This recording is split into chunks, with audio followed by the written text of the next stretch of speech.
نحمده ونصلي على رسوله الكريم أما بعد فأعوذ بالله من الشيطان الرجيم بسم الله الرحمن الرحيم قاف والقرآن المجيد بل عجبوا أن جاءهم منذر منهم فقال الكافرون هذا شيء عجيب أإذا متنا وكنا ترابا ذلك رجع بعيد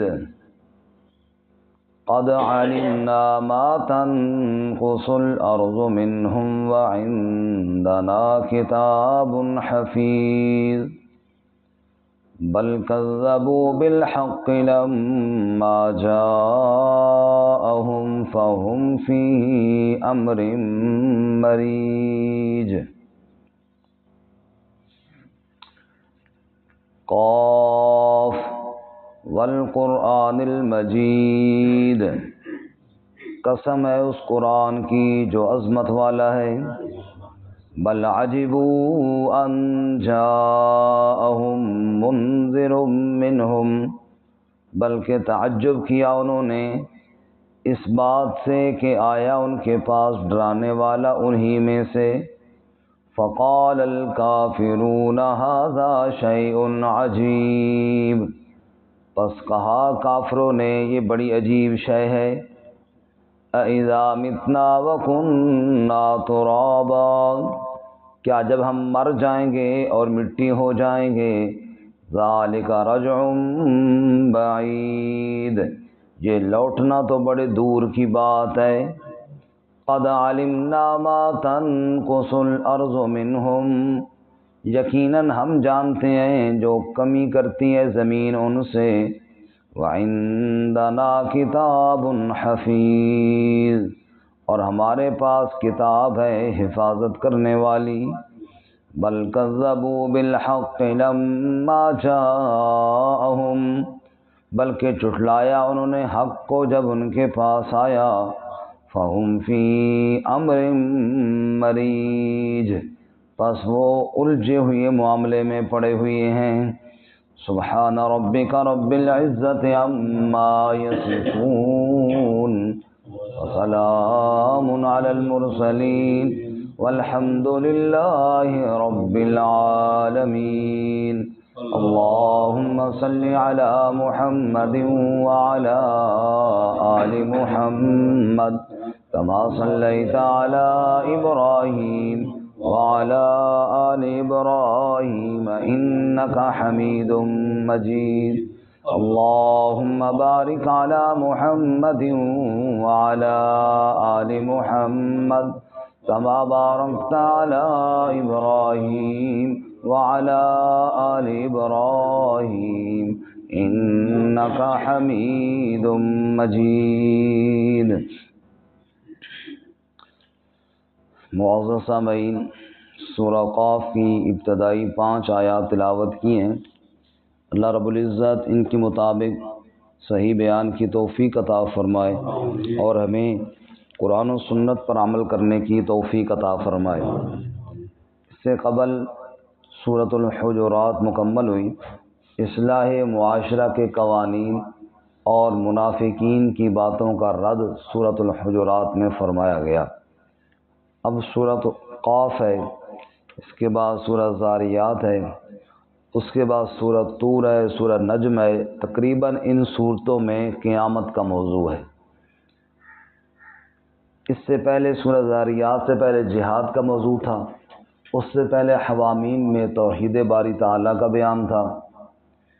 تو سارا ربط یوں بن جاتا ہے کہ مسئلہ توحید جو بنیاد ہے اس کو بیان کرو، اور اس کے راستے میں جو رکاوٹ آئیں ان کے ساتھ جہاد کرو، اور رکاوٹیں ختم ہو جانے کے بعد معاشرہ پر امن تیار کرو، اور اگر کوئی نہ مانے تو اس کو قیامت سے ڈراؤ۔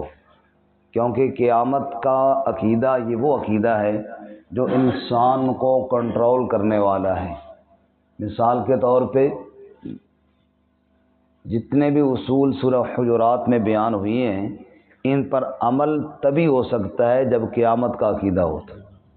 اگر قیامت کا عقیدہ نہ ہو اور یہ انسان کے تصور میں معاذ اللہ نہ ہو کہ کل میں نے اللہ کے سامنے پیش ہونا ہے، تو پھر انسان کی جو جی میں آئے گا وہ کرے گا، اور بدکاریوں سے، برائیوں سے، بدعمالیوں سے تبھی رکے گا جب اس کا ایمان بالآخرت مضبوط ہوگا۔ اللہ تعالی ہمیں بھی یقین کامل نصیب فرمائے۔ چونکہ عرب کے جو کفار اور مشرکین تھے ان کا بنیادی طور پر 3 باتوں میں رسول اللہ صلی اللہ علیہ وسلم سے اختلاف تھا۔ سب سے پہلے تو مسئلہ توحید میں اختلاف تھا، وہ اپنے جھوٹے معبودوں کو چھوڑ نہیں سکتے تھے، اور اس بات سے انہیں تعجب ہوتا تھا کہ ایک اللہ ہی سارے کام کیسے کر لے گا۔ دوسرا اختلاف ان کا جناب رسول اللہ صلی اللہ علیہ وسلم کی رسالت میں تھا کہ آپ ہمارے ہی علاقے کے ہیں، ہمارے ہی گویا کے خاندان میں سے ہیں، قوم برادری میں سے ہیں، آپ رسول کیسے بن گئے؟ تیسرا اعتراض ان کا قیامت پر تھا کہ جب مٹی کھا جائے گی اور ہڈیاں بھی ریزہ ریزہ ہو جائیں گی دوبارہ کیسے زندہ ہوگا۔ یہ بنیادی طور پر 3 اختلافات تھے رسول اللہ صلی اللہ علیہ وسلم کی دعوت سے۔ تو اللہ تعالیٰ نے تقریباً اس سورہ مبارکہ میں ان تینوں کو بیان کر دیا ہے۔ اس سورہ مبارکہ میں چونکہ یہ مکی صورت ہے اور مکی صورتوں میں اکثر یہ مضامین ہیں، توحید باری تعالیٰ اور آپ صلی اللہ علیہ وسلم کی رسالت پر دلائل، اور اسی طرح قیامت کے اس بات پر دلائل۔ ارشاد فرمایا قاف والقرآن المجید، فرمایا قاف اللہ عالم بمرادہ والقرآن المجید۔ لوگوں کو تعجب ہوتا ہے آپ کی رسالت پر، لوگوں کو تعجب ہوتا ہے قیامت کے وجود پر، لوگوں کو تعجب ہوتا ہے اللہ کی توحید کے مسئلے میں۔ فرمایا والقرآن المجید، اور کوئی دلیل بھی نہ ہو عظمت والا قرآن، اس پر دلیل کافی ہے۔ سبحان اللہ، قرآن سے بڑھ کر اور کون سی دلیل ہوگی؟ اللہ تعالیٰ نے ہمارے نبی صلی اللہ علیہ وسلم کو جو بڑا معجزہ دیا وہ قرآن والا معجزہ ہے۔ ہر نبی کو جو معجزہ ملا وقت کے حساب سے ملا۔ مثلا جادوگروں کا دورہ تھا تو موسیٰ علیہ السلام کا معجزہ اسی نوعیت کا تھا، لاٹھی پھینکتے تو سانپ بن جاتی۔ اسی طرح حکماء اور اطباء کا دورہ تھا تو عیسیٰ علیہ السلام کا معجزہ اسی نوعیت کا تھا، اندھے ٹھیک ہو جاتے، برس کے مریض ٹھیک ہو جاتے۔ اور جب میرے نبی صلی اللہ علیہ وسلم کا دور آیا تو عرب کے لوگ اپنی شاعری پر بڑا ناز کرتے تھے، فی البدی 100 شعر پڑھ دیا کرتے تھے۔ اللہ تعالیٰ نے قرآن کا معجزہ دیا، فرمایا لے آؤ تم بھی اس جیسی ایک صورت، بڑا ناز ہے نا تمہیں اپنے، تو اسی نوعیت کا معجزہ دیا۔ تو قرآن میرے نبی کا بہت بڑا معجزہ ہے۔ کل ہمارے مولانا صاحب تشریف لائے تو مہمان تو بیٹھے رہے ادھر مسجد میں ہی، تو درس قرآن کی بات ہوئی تو انہوں نے پوچھا بھئی کہاں آپ کا درس پہنچا ہے؟ تو میں نے کہا سورۃ الحجرات آج مکمل ہوئی، اور میں نے یہ ساتھ عرض کیا کہ سورۃ الحجرات کے جتنے قوانین ہیں وہ ہماری اس موجودہ صورتحال اس مسجد سے چھوڑ کے آنے اور اس مسجد میں منتقل ہونے کے بعد بڑے مناسب معلوم ہوئے کہ جناب ادھر سے جناب یہ مسائل ہیں اور ادھر سے بالکل اس کے مطابق قوانین بیان ہوئی۔ تو انہوں نے ایک بات بڑی عجیب فرمائی، انہوں نے فرمایا یہ صرف آپ کی بات نہیں، یہ صرف آپ کی بات نہیں، یہ ہر وہ بندہ جس کا قرآن کے ساتھ تعلق ہے، یہ قرآن کا معجزہ ہے کہ جیسے اس کی ضرورت ہوگی ویسے قرآن مجید اس کی رہنمائی کرے گا۔ انہوں نے کہا اس وقت جب قرآن کا نزول ہو رہا تھا تو جیسے حالات بنتے تھے نا ویسے قرآن نازل ہوتا تھا، اور قرآن قیامت تک کے لیے معجزہ ہے۔ جس بندے نے قرآن سے تعلق نہیں جوڑا اس نے تو نہیں جوڑا، اس کو تو وہ تو رہ گیا، محروم رہ گیا۔ جس کا تعلق قرآن کے ساتھ ہے اس کے جیسے حالات آئیں گے، وہ بشرطے کہ کھولے سے ہی قرآن، بشرطے کہ وہ قرآن کھولے سے ہی، یہ قرآن کا معجزہ ہے، اس کے حالات کے مطابق قرآن اس کی رہنمائی کرے گا۔ تو میں نے کہا واقعی یہ بات بڑی زبردست ہے۔ انہوں نے کہا یہ آپ آزما کے دیکھ لیں، کوئی بندہ اور آزما کے دیکھ لے کہ قرآن مجید اس کے حالات کے مطابق اس کی رہنمائی کرے گا، یہی تو معجزہ ہے نا قرآن پاک کا۔ سبحان اللہ۔ اور یہ اللہ قسم کھا کے فرماتے ہیں والقرآن المجید، قسم ہے عظمت والے قرآن کی، گواہ ہے عظمت والا قرآن۔ یہ قسم بمانے گواہی کے ہے، گواہ ہے عظمت والا قرآن، بزرگی اور شان والا قرآن۔ کتنے بد نصیب ہیں وہ لوگ جو اللہ کے قرآن سے دور ہیں، کتنے بد نصیب ہیں وہ لوگ جن کا تعلق اللہ کے قرآن سے نہیں۔ اللہ فرماتے ہیں میری ذات بھی مجید ہے، میرا کلام بھی مجید ہے، انک حمید مجید۔ اللہ بھی مجید ہے نا، اور قرآن بھی کیا ہے؟ رسول اللہ صلی اللہ علیہ وسلم نے فرمایا فضل کلام اللہ علی سائر الکلام کفضل اللہ علی خلقہ، اللہ کے کلام کو باقی سارے کلاموں پر ایسے ہی فضیلت ہے جیسے خود اللہ کو اپنی مخلوق پر فضیلت ہے۔ والقرآن المجید، قاف حروف مقطعات میں سے اللہ ہی ان کی مراد جانتے۔ بعض مفسرین نے کہا قاف ایک وہ نشان ہے، جیسے ہم جاتے ہیں ٹریفک کے نشان لگے رک جاؤ تو چلے جاؤ، تو قاف بمانے قف، رک جا، اپنی خواہشات کو دبا لے، جو رب کہے اس کے مطابق عمل کرنا شروع کر دے۔ وہ رب کیا کہے گا؟ وہ قرآن مجید ہے، والقرآن المجید۔ بل عجبوا ان جاءہم منذر منہم، بلکہ تعجب کیا انہوں نے اس بات سے کہ ڈرانے والا انہی میں سے کیوں آ گیا، ڈرانے والا انہی میں سے کیوں آ گیا۔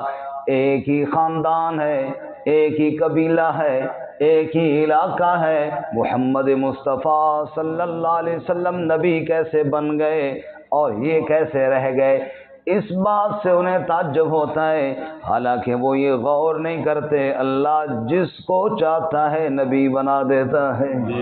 نبوت اور رسالت دینے کا اختیار کس کے پاس ہے جی؟ جس کو چاہے اللہ نبی بنائے۔ موسیٰ علیہ السلام آگ لینے گئے، اللہ نے نبی بنا دیا۔ میرے نبی صلی اللہ علیہ وسلم غار حرا میں ذکر کے لیے گئے، اللہ نے نبی بنا دیا۔ تو یہ اللہ تعالیٰ کی مرضی ہے، جس کو اللہ چاہے رسول بنا دے، نبی بنا دے۔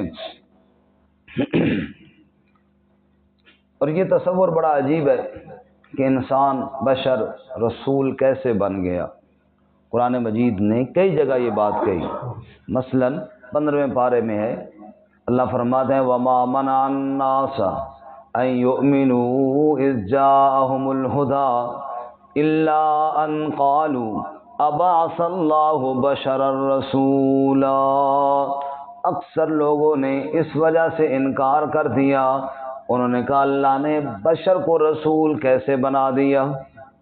اللہ تعالیٰ جواب دے میرے نبی صلی اللہ علیہ وسلم لو کان فی الارض ملائکۃ یمشون مطمئنین لنزلنا علیہم من السماء ملکا رسولا۔ میرے محبوب کہہ دے اگر زمین میں فرشتے رہتے ہوتے ہم آسمان سے رسول بھی فرشتے کو بنا کر بھیجتے، چونکہ زمین میں انسان رہتے تھے ہم نے رسول بھی انسانوں میں سے بنا دیا ہے۔ زمین میں کون رہتے ہیں جی؟ اس دن قاری قاسم جان صاحب آئے نا، تو انہوں نے مجھ سے ایک سوال کیا، انہوں نے کہا مولوی صاحب وہ سورہ نجم میں جو آیت ہے وَكَم مِّن مَلَكٍ فِي السَّمَاوَاتِ، اس کے بعد وَالْأَرْضِ ہے یا وَالْأَرْضَ ہے لفظ نا، ذات کے نیچے زیر ہے یا زبر ہے؟ میں نے فوراً سوچا، میں نے کہا اس میں نہ ارض ہے نہ ارض ہے ہی کوئی نہیں، کیونکہ فرشتے آسمانوں میں رہتے ہیں زمین میں نہیں رہتے۔ ہاں پڑھ کہنے کہ ٹھیک ہے شاباش، اکثر کہتے بھول جاتے، کوئی ارضے بتا دیتے اور کوئی ارضا بتا دے، ارض زمین، فرشتے زمین میں نہیں، فرشتے آسمان میں رہتے ہیں۔ تو فرشتے زمین میں نہیں رہتے، فرشتے کہاں رہتے ہیں جی؟ زمین پہ ڈیوٹیاں کرنے آتے ہیں، جیسے یہاں سے لوگ جاتے ہیں ہمارے اسلام آباد سٹی میں ڈیوٹی کر کے آ جاتے ہیں، رہتے تو یہاں پہ ہیں نا جی، رہائش تو ان کی یہاں پہ ہے، ڈیوٹیوں کے لیے آتے ہیں جو اللہ تعالیٰ ان کی ڈیوٹیاں مقرر کرتے ہیں، لیکن فرشتوں کی رہائش زمین میں نہیں، آسمان میں ہے۔ اللہ کہتے ہیں زمین میں انسان رہتے ہیں، ہم نے رسول بھی انسانوں میں سے بنا کر کے بھیجا ہے۔ بارہ انہیں تعجب ہوا، فقال الکافرون ھذا شیء عجیب، کافروں نے کہا یہ بڑی عجیب چیز ہے جی، بادشاہ ہم رسول نہیں بنے، یہ کیسے بن گئے، یہ کیسے؟ سورۃ انعام میں ہے، وہ کہتے تھے اچھا آپ رسول ہیں، یہ بتائیں قیامت کب آئے گی؟ فرمایا اللہ کو پتہ ہے۔ اچھا آپ رسول ہیں؟ جی ہاں میں رسول ہوں، تو یہ بتاؤ بارش کب آئے گی؟ جی اللہ کو پتہ ہے۔ آپ رسول ہیں، پہاڑوں کو سونے کا بنا دیں، یہ اللہ کے اختیار میں ہے۔ یہ عجیب بات ہے کہ آپ قیامت کا علم نہیں بتا سکتے، آپ پہاڑوں کو سونے کا نہیں بنا سکتے، جہاں سے ہم کہتے ہیں ندی نالے جاری کر دو وہ نہیں، اور پھر کہتے ہیں رسول ہوں۔ اللہ نے وہاں جواب دیا سورہ انعام میں، اللہ نے فرمایا قل لا اقول لكم عندي خزائن الله ولا اعلم الغیب ولا اقول لكم انی ملک، میرے نبی صلی اللہ علیہ وسلم کہہ دے میں نے یہ دعویٰ تو نہیں کیا کہ اللہ کے خزانے میری مٹھی میں ہیں، یہ تو تم تب کہو کہ سونے کا بنا جب میں نے کہا مٹھی میں ہیں میرے سارے خزانے، یہ دعویٰ تو میں نے نہیں کیا۔ قیامت کی بات تو تب پوچھو جب میں غیب دان ہونے کا دعویٰ کروں، اور ادھر سے ادھر جانے کی باتیں تو تب کرو جب میں فرشتہ ہونے کا دعویٰ کروں۔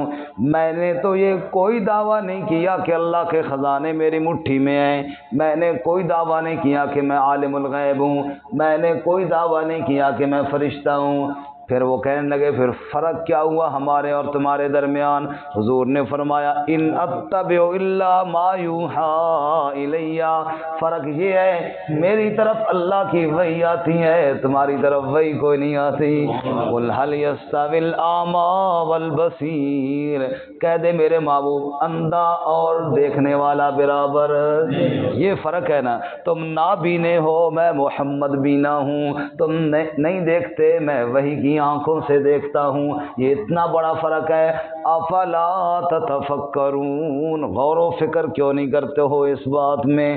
اللہ فرماتے ہیں انہیں تعجب ہوا ان جاءہم منذر منہم، کہ ڈرانے والا ان میں سے کیسے آ گیا۔ فقال الکافرون ھذا شیء عجیب، کافروں نے کہا یہ بڑی عجیب شے ہے، بڑی عجیب بات ہے۔ ایک تو یہ بات عجیب ہے کہ محمد صلی اللہ علیہ وسلم رسول کیسے بن گئے، اور دوسری بات ہی عجیب ہے اِذَا مِتْنَا وَكُنَّا تُرَابًا، کیا جب ہم مر جائیں گے اور ہم مٹی ہو جائیں گے، ذَلِكَ رَجْعٌ بَعِيدٌ، یہ لوٹنا تو بڑے دور کی بات ہے، دوبارہ اٹھنا، دوبارہ کھڑا ہونا، دوبارہ محشر کے میدان میں جانا، ذَلِكَ رَجْعٌ بَعِيدٌ، یہ لوٹنا تو بڑی دور کی چیز ہے، یہ کیسے ممکن ہے؟ اس پر دوسرا ان کو اعتراض ہوا۔ سورۃ النازعات میں اللہ کہتے ہیں یقولون اَإِنَّا لَمَرْدُودُونَ فِي الْحَافِرَةِ، انسان کہتا ہے دوبارہ کیسے اٹھایا جاؤں گا، اَإِذَا كُنَّا عِظَامًا نَخِرَةً، وہ سیدھا ہڈیاں ہو جائیں گی پھر کیسے اٹھیں گے؟ وہاں اللہ نے جواب دیا، اللہ نے فرمایا فَإِنَّمَا هِيَ زَجْرَةٌ وَاحِدَةٌ فَإِذَا هُمْ بِالسَّاهِرَةِ، ایک ہی ڈانٹ پڑے گی سب اٹھ کر محشر کے میدان میں موجود ہوں گے۔ زجرہ ڈانٹ، جیسے جانور چرانے والا جو ہوتا ہے نا چرواہا، بکریوں کا ریوڑ ہے، گایوں کا ریوڑ ہے، بھینسوں کا ریوڑ ہے، جو بھی ہے، تو جب شام کا ٹائم ہوتا ہے واپسی کا ہوتا ہے نا، وہ اسپیشل ایک آواز سے ڈانٹ اس طرح کرتا ہے تو ساری واپس ہو جاتی ہیں۔ اللہ فرماتے ہیں تیری ایک ڈانٹ سے نہ سمجھنے والے جانور واپس پلٹ آتے ہیں، جب رب کی ڈانٹ آئے گی تو نہ اٹھنے والے سب اٹھ کر محشر کے میدان میں جمع ہو جائیں۔ تم نے اللہ کی قدرت کو سمجھا نہیں ہے جو یہ اعتراض کرتے ہو۔ کہتے ذالک رجع بعید، وہ ریزہ ریزہ ہو جائیں گے پھر کیسے اٹھیں گے؟ اللہ فرماتے ہیں تمہیں یہ ڈر ہے کہ ریزے زمین میں مل گئے تو پھر انہیں کون جانتا ہے؟ تجھے یہ پتہ نہیں کہ رب ہر ذرے کو جانتا ہے؟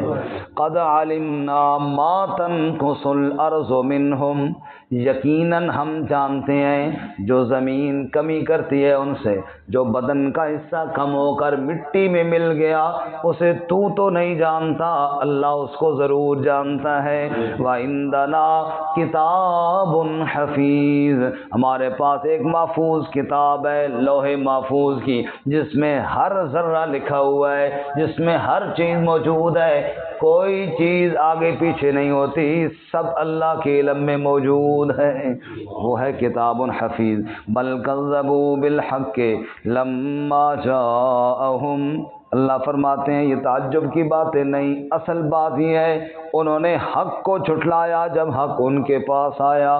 فہم فی امر مریج، پس وہ الجھے ہوئے معاملے میں پڑ گئے ہیں۔